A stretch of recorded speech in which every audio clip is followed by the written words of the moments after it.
What's up, Clipsy fam? Get ready for a lightning round of mind-blowing news. First up, a piece of Beatles history signed by all four members is hitting the auction block.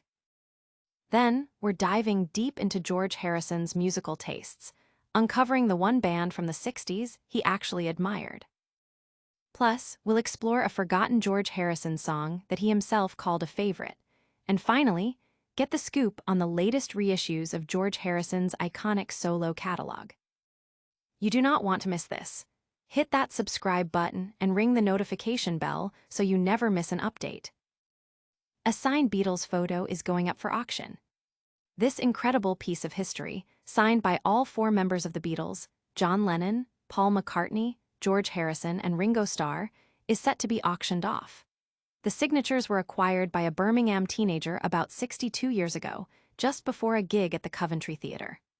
Legend has it, the band was told to stop playing their instruments because they were too loud, giving the teenager a unique opportunity to meet his idols.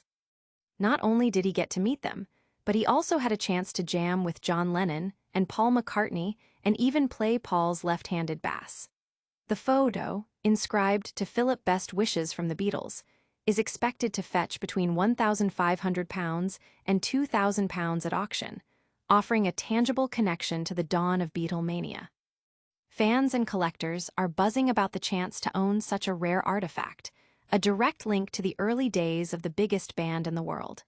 The inscription and the story behind it make this more than just a signed photo. It's a moment frozen in time.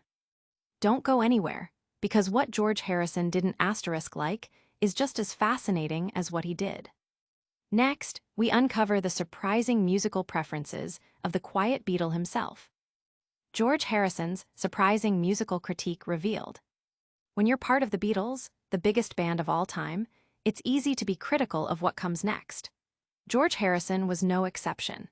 He admitted in a 1979 Rolling Stone interview that he generally disliked the music scene of the late 60s after Cream disbanded, finding much of it too loud and lacking subtlety, citing screaming Les Paul guitars as an example. Harrison expressed a preference for more nuanced sounds, mentioning artists like Ry Cooder and Eric Clapton. He particularly admired Clapton's guitar playing, noting that sometimes it's not what you do, it's what you don't do that counts. This understated approach mirrored Harrison's own style. The shared appreciation for subtlety, and perhaps a similar artistic journey, even leading to a shared romantic interest, forged a strong bond between Harrison and Clapton, turning a potential rival into a close friend and collaborator. This insight into Harrison's musical palette reveals his discerning taste and his appreciation for understated artistry, a quality that defined much of his own work. But Harrison's appreciation for the profound extended beyond his contemporaries, touching upon spoken word artistry. Next up, we explore a forgotten track that George Harrison held dear. The forgotten song George Harrison cherished, Black Cross. While George Harrison gave us iconic hits like While My Guitar Gently Weeps and Here Comes the Sun, he also had a deep appreciation for more obscure and profound works. One such piece he called a favorite was Black Cross, a spoken-word track by American performer Lord Buckley. This isn't your typical love song. Black Cross features a solo female voice singing Kumbaya as Buckley narrates the story of a mysterious figure named Hezekiah Jones. The track's introspective and spiritually comedic take on the world deeply resonated with Harrison, who was known for his thoughtful and philosophical nature. His trip to India and his study with Ravi Shankar significantly influenced his songwriting, leading to more nuanced melodies and lyrics that captured the essence of the human mind. Ian MacDonald, author of Revolution in the Head, noted Harrison's coherent belief system and thoughtful lyricism, suggesting his words were perhaps more dogged, but ultimately more decipherable. Fans are intrigued by this revelation, highlighting Harrison's diverse artistic influences and his ability to find inspiration in unconventional places, showcasing a side of his musicality beyond the global hits. From forgotten spoken word to a wave of new releases. Next, we've got the latest on George Harrison's solo catalog reissues. George Harrison's solo catalog gets a major reissue treatment. Fans of George Harrison have reason to celebrate as his acclaimed solo albums continue to be reissued.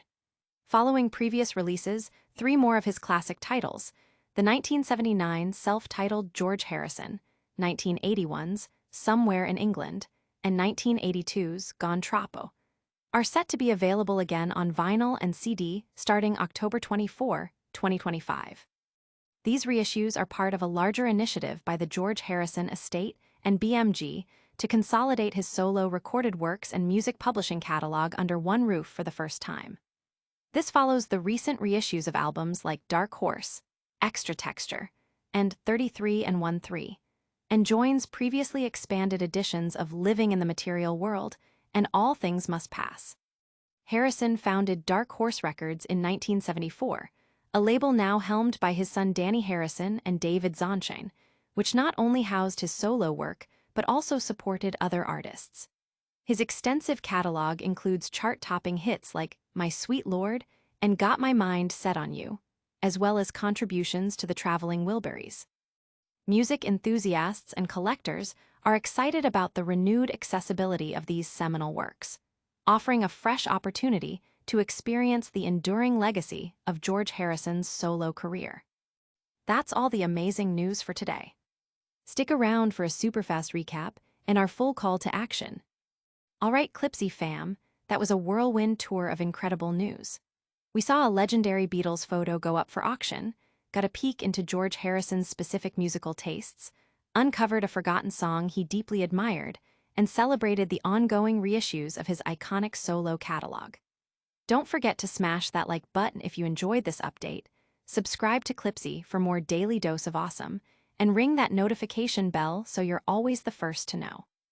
Let us know your favorite George Harrison song in the comments below, and follow us on all social media platforms for behind-the-scenes content and more. We'll see you in the next one.